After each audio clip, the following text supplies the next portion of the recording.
Qabul qilib do'stlar. Qadrdonlar har bitta yomonlikni orqasidan yaxshilik ham keladi deydi-yu. Urushni o'ta ham go'zal tarafini aytib o'taymi?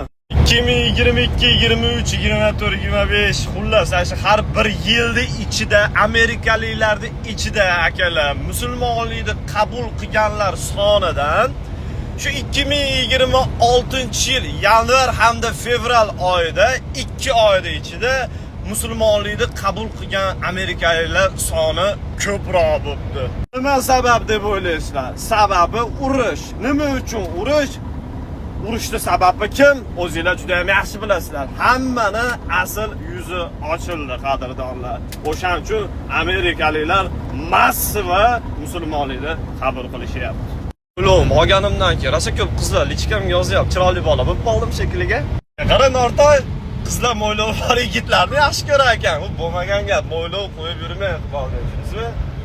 Siyrak o'sgan mo'ylovlaringizni olib yursangiz krasavchik bo'lasiz. Akalar tanimaganlar uchun shogirdim Iqbolbek bitta Varavskoy bilan bunday qilib qo'yingda bizgilarga.